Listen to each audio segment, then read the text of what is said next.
मैं हूं प्रवीण दुबे। अक्सर सड़क पर होने वाली दुर्घटना में लोग चाहकर भी पीड़ित व्यक्ति की मदद करने से बचते हैं। वजह है कि कई बार पुलिस मदद करके घायल को अस्पताल पहुंचाने वाले की इतनी फजीहत कर देती है कि लोग सोचते हैं कि कौन लफड़े में पड़े। हालांकि एमपी की पुलिस इस मामले में बहुत सहृदयी है, खास तौर पर इस साल के सबसे चर्चित हनी ट्रैप मामले में।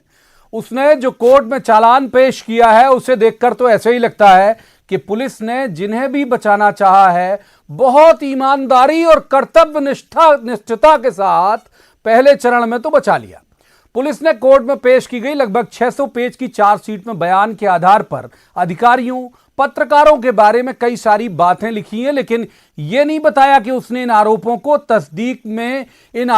तस्दीक में क्या किया। यहां तक कि करोड़ों की ब्लैकमेलिंग के मामले में पुलिस ने उन लोगों के बयान तक लेना उचित नहीं समझा। पुलिस ने इस मामले में ब्लैकमेलिंग के पैसे से मौज करने वाली एक आरोपी को पीड़ित की तरह प्रस्तुत किया और एक ड्राइवर को आरोपी बना लिया।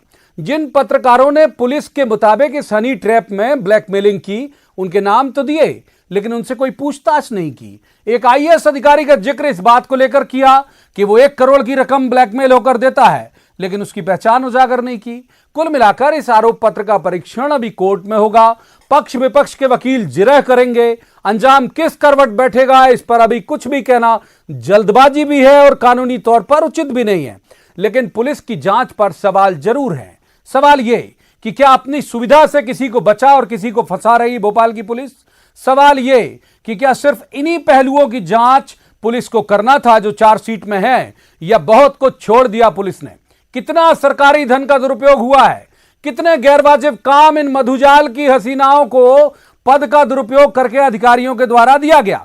जांच में इसका जिक्र क्यों नहीं है? बहुतेरे सवाल हैं जिनके जवाब आज तलाशने की कोशिश करेंगे और कहेंगे कि जवाब तो देना होगा। लेकिन पहले आपको दिखाते हैं एक रिपोर्ट, देखिए।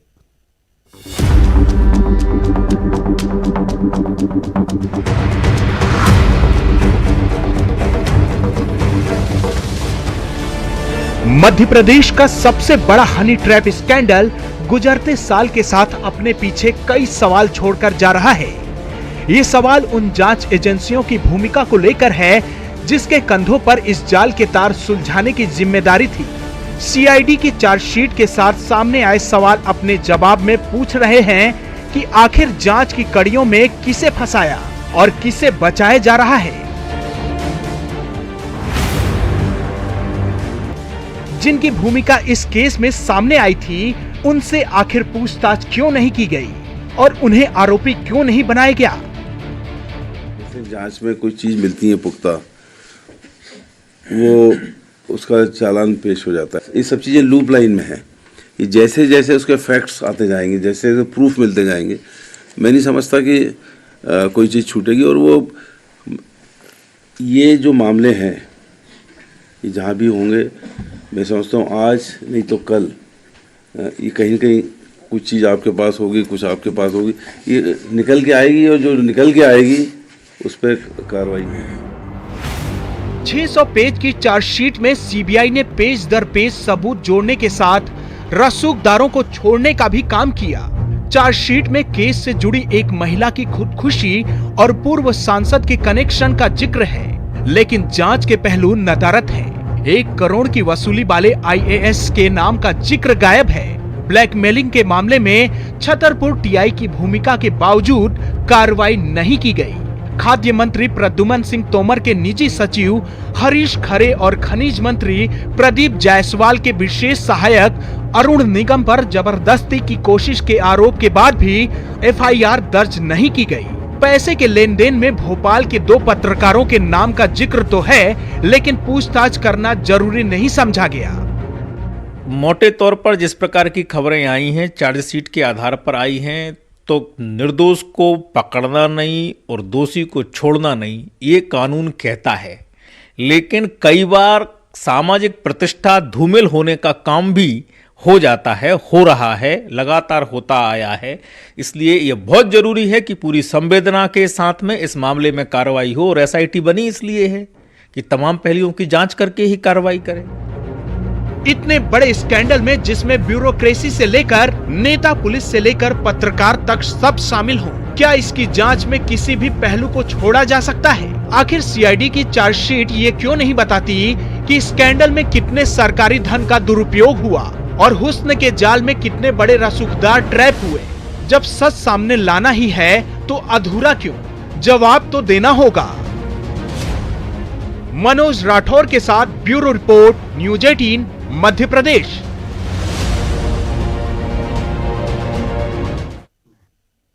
इससे पहले कि मैं मूल मुद्दे पर आऊं, एक बड़ी ब्रेकिंग आपको बता दें हमारे दर्शकों को कि प्रधानमंत्री आवास पर आग लगने की खबर है। दमकल की 9 गाड़ियां मौके पर मौजूद है। हम अपने मूल विषय पर चर्चा करें इससे पहले दर्शकों को एक बड़ी ब्रेकिंग बताना जरूरी है कि प्रधानमंत्री आवास पर आग लगने की खबर है। पीएमओ जो कहलाता है, पीएम ऑफिस, पीएम रेजिडेंस, उस पर आग लगने की खबर है। दमकल की 9 गाड़ियां मौके पर मौजूद हैं और आग पर काबू पाने का प्रयास किया जा रहा है। प्रधानमंत्री आवास पर आग लगने की खबर, आग की वजह का पता नहीं चल पाया अभी, लेकिन दमकल की 9 गाड़ियां मौके पर मौजूद हैं जो आग पर काबू पाने की कोशिश में हैं। लौटते हैं हम अपने मूल विषय पर। सबसे पहले परिचय मैं आपका करा देता हूं।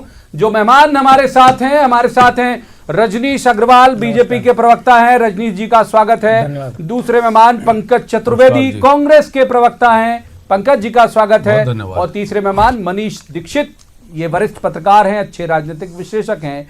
मनीष जी का भी स्वागत है। पहली शुरुआत पंकज चतुर्वेदी जी से, सरकार उन्हीं की है।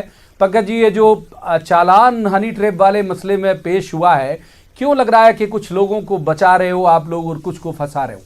प्रवीण जी, आपके पैकेज में एक शब्द का प्रयोग था कि जल्दबाजी, तो माफ़ कीजिएगा, थोड़ी सी जल्दबाजी इस स्तर पर भी धारणा निर्मित करने में है कि जो चालान पेश हुआ है या जो पुलिसिंग की प्रक्रिया वो किसी को बचाने के लिए है। आपका विषय भी आज इसी से जुड़ा हुआ है। बिल्कुल।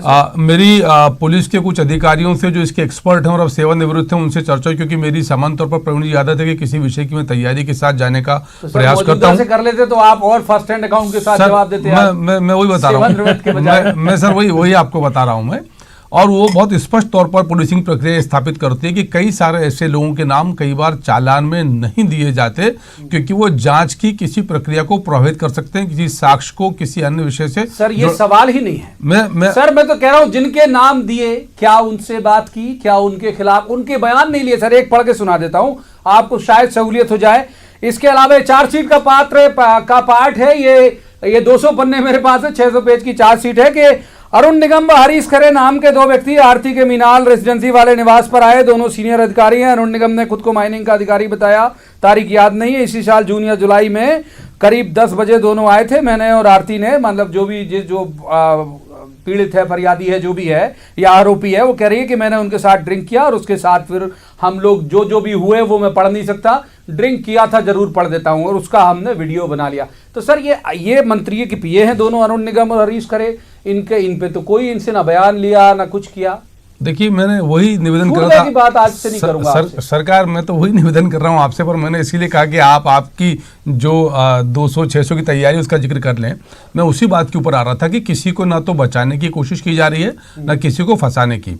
और अभी इस प्रक्रिया में एक सप्लीमेंट्री चालान और आएगा, और जिन लोगों के सबके नाम है, चाहे वो पत्रकार हो, चित्रकार हो। प्रवीण जी, मुझे अच्छे से स्मरण है कि हनी ट्रैप पर सबसे पहला खुलासा आपके जिस मंच पे किया था, और मैं उस दिन डिबेट पर आप ही के साथ था, और तब भी मैंने कहा था, आज फिर दोहरा रहा हूं कि सारे गंदे खेल में किसी प्रोफेशन से जुड़ा चित्रकार, पत्रकार, कलाकार, राजनेता, समाजसेवी जो भी है, एक एक के नाम इस प्रकार सामने आने चाहिए, और उनकी जो संबंधित अपराध की धाराएं बनती हैं उनमें उनको दंडित किया जाना चाहिए।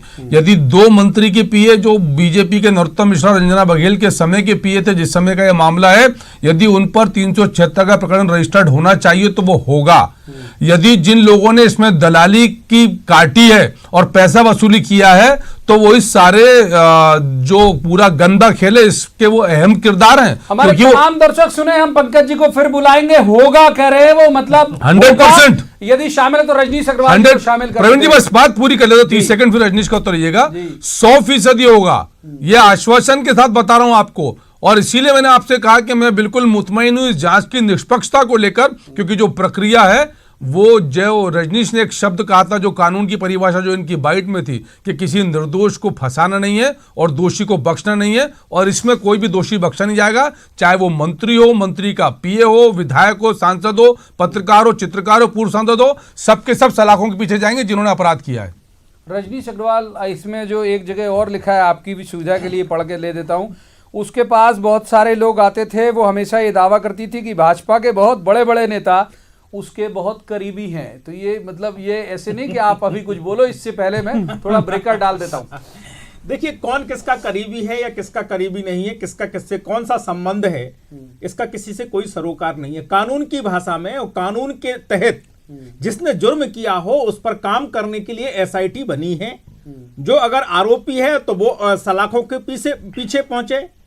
तमाम प्रकार के नाम हम अखबारों में, आप चैनलों में देखते आ रहे हैं, सुनते आ रहे हैं, पढ़ते आ रहे हैं। कभी इतने अधिकारी शामिल हैं, कभी वरिष्ठ अधिकारी, कभी वरिष्ठतम अधिकारी, ढेरों अधिकारी, दर्जनों अधिकारी, इस विभाग के अधिकारी, उस विभाग के अधिकारी। आपने भी जिक्र किया अधिकारियों का, करोड़ों रुपया का मामला है। ये करोड़ों रुपया आते जाते कहां से हैं? अगर आते जाने, क्योंकि मैं कानून की भाषा की बात, अरे सरकार कोई भी हो साहब, मैं तो ये कह नहीं रहा हूं कि मेरी सरकार, तेरी सरकार, इनकी सरकार, उनकी सरकार। सवाल कानून का है, वो कानून का सवाल है। तो किसके किसके साथ संबंध रहे, कौन किसके साथ में कैसा संबंध रखता है, इसमें किसी की रुचि चटकारे लेने पर हो सकती है, लेकिन हमारी चटकारे लेने पर नहीं, हम तो शिक्षकों तक पहुंचाने वाली रुचि है। मैं आप पर नहीं कह रहा हूं, किसी जनता में या बाकी लोगों में रुचि किसी हमारी रुचि शिक्षकों तक पहुंचाने की। अरे मैं आपकी बातें नहीं कर रहा हूं, सवाल कानून का है। तो कानून के तहत केवल चर्चाओं के लिए किसी के नाम उल्लेख होना, और जैसे आप बता रहे हैं कि बातचीत तक नहीं होना, उनसे किसी प्रकार की जो पुलिस की प्रक्रिया होती है, सर पुलिस की प्रक्रिया होती है, तक नहीं। अब बात सवाल ये कि मुद्दई सुस्त गवाही चुस्त, यानी जो आप जिसके परिप्रेक्ष्य में पूरा केस खड़ा कर रहे हैं वो उसका जिक्र तक नहीं है। तो इसका मतलब क्या है? और इसका मतलब यह है कि कहीं किसी को बचाने की, कहीं किसी को छिपाने की, और किसी की चरित्र हत्या करने की। ठीक है मनीष दीक्षित जी, हालांकि मेरे सर्वोत्तम संज्ञान के मुताबिक उन्होंने क्राइम बीट कभी कवर नहीं की, लेकिन कई अखबारों में संपादक रहे हैं तो बेहतर जानते होंगे। मनीष जी, ये जो तरीका आपको लगता है कि एक अधिकारी जिसने 1 करोड़ दिया, तो पुलिस की का नहीं फर्ज बनता कि भाई देख जाए, पता करे कौन अधिकारी 1 करोड़ दे रहा है? बंटवारे का जिक्र कर दे रही है, बटा कैसे, 3 हिस्से में बटा, ये सारा इन्होंने अपनी चार्जशीट में लिखा है। तो चार्जशीट जो पुलिस पुटअप करती है, मेरी जानकारी के मुताबिक उसे साबित करने की जिम्मेदारी भी तो उसी की होती है। देखिए प्रवीण जी, इस पूरे मामले में जो एक गड़बड़ हुई है एसआईटी से, वो ये हुई है कि उन्होंने आधी अधूरी जानकारी सामने रखी है।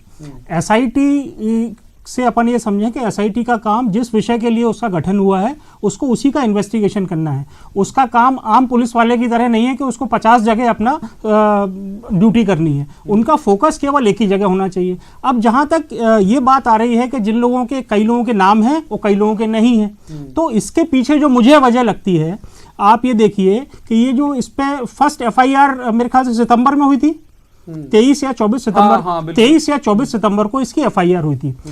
सीआरपीसी की एक धारा है 167(2) के तहत अगर कोई व्यक्ति जेल में है और उसके खिलाफ चालान अगर 90 दिनों में पेश नहीं होता है तो उसको बेल मिल सकती है।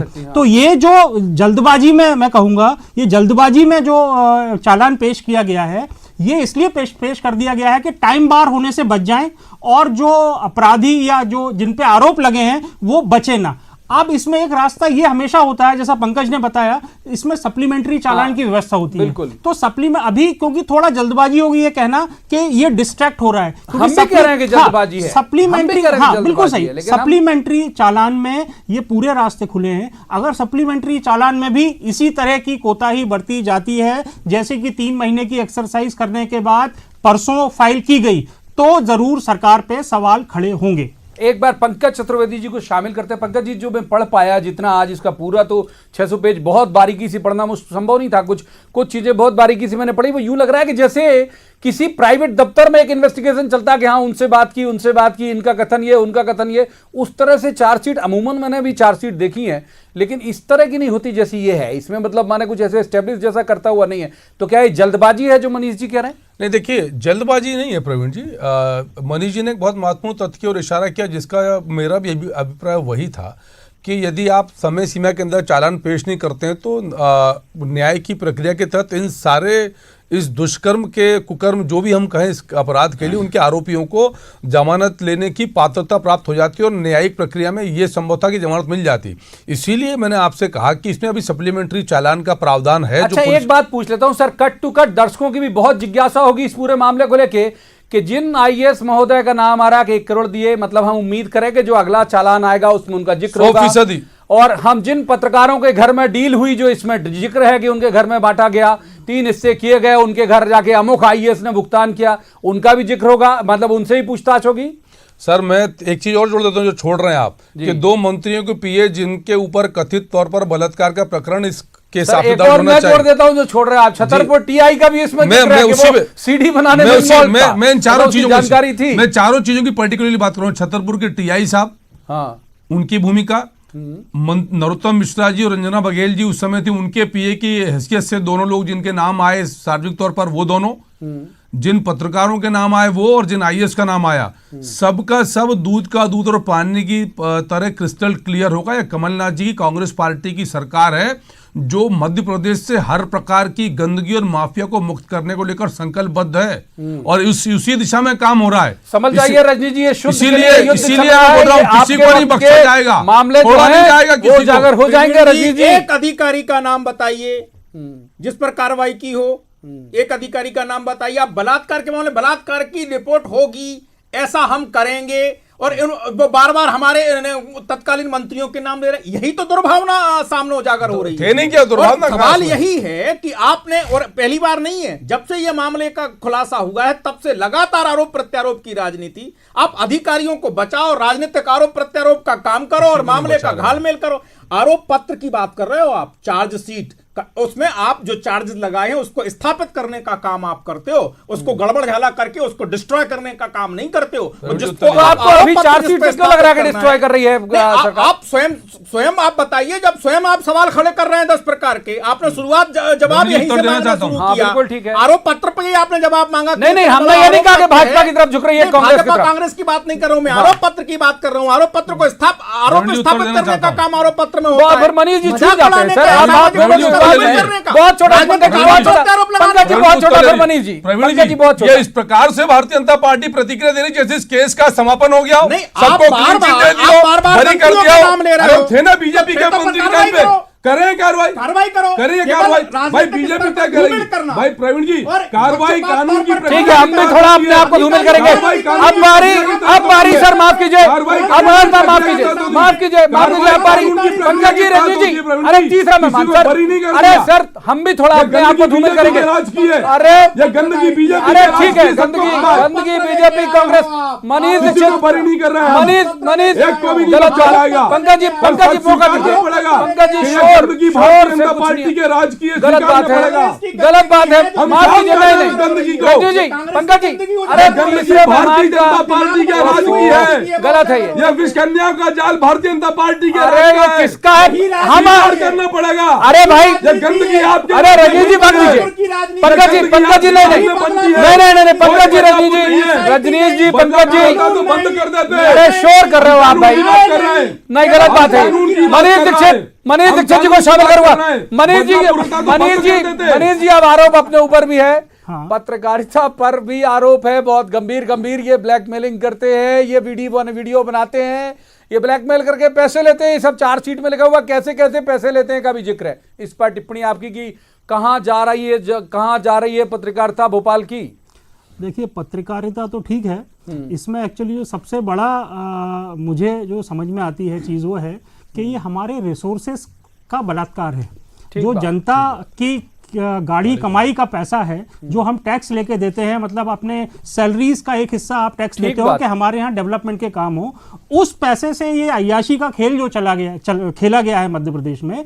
तो सबसे पहले ये जो लोग हैं वो आइडेंटिफाई हो गए हैं, जाहिर है 3 महीने की जांच चल रही है, भले ही 3 एसआईटी के चीफ बदल दिए गए हों, बट 3 महीने से जांच चल रही है। अब वो जब जांच चल रही है तो उसमें इस इस कंक्लूजन पे आना बहुत जरूरी है कि जो इसमें बेनिफिशियरी जिन्होंने बेनिफिट दिया है उन्होंने कौन से विभाग के में रहते हुए ये बेनिफिट दिए हैं और जो राजस्व की हानि सरकारी खजाने को हुई है वो उनकी चमड़ी उतारकर यानी कि उनकी पूरा जो भी जमा पूंजी है उससे उसे वसूल नीलाम कर करना दे। चाहिए, बिल्कुल। क्योंकि उत्तर प्रदेश में अभी एक नजीर पेश करी गई है। हाँ नहीं, वो एक अलग कॉन्टेस्ट था, बट एक नजीर पेश की गई है कि अगर आपने सरकारी संपत्ति को कुछ किया है तो आपकी संपत्ति बेचकर हम वसूल करेंगे। तो बात। ऐसे लोगों की संपत्ति आइडेंटिफाई करके उनसे जब तक वसूली नहीं होगी, जब तक कोई ऐसा ट्रेंड नहीं बनेगा, ठीक है, तब तक ठीक इसका है। कोई अंत नहीं है। प्रवीण जी, ठीक है, माफ कीजिए। प्रवीण जी, मैं बस यही बात कर बहुत रहा हूं छोटा, कि जल्दी वही जो संक्षेप। करता धरता है की रोल में है उन अधिकारियों का नाम खुलासा कीजिए। बिल्कुल ठीक है, मैं सहमत हूं इस बात से। और माफ कीजिए, वक्त इतनी चर्चा की इजाजत देता है। तीनों मेहमानों का शुक्रिया, लेकिन मनीष जी की बात से मैं सहमत हूं। चरित्रहीनता करते रहिए, आपका व्यक्तिगत विषय है वो, उससे किसी को लेना देना नहीं है। लेकिन अगर आप हमारी पूंजी, हमारे टैक्स के पैसे का दुरुपयोग करेंगे, आप ब्लैकमेलिंग करेंगे और सरकारी पैसे का यहां वहां आदान प्रदान होगा, तो हर हालत में आपकी जगह जेल के पीछे है। चाहे आप कलाकार हों, चाहे आप पत्रकार हों, चाहे आप अधिकारी हों। आज के इस कार्यक्रम में इतना ही। कल किसी खास मुद्दे पर खास पैनल के साथ बैठेंगे और कहेंगे जवाब तो देना होगा। आप देखते रहिए न्यूज़ 18 मध्य प्रदेश, छत्तीसगढ़।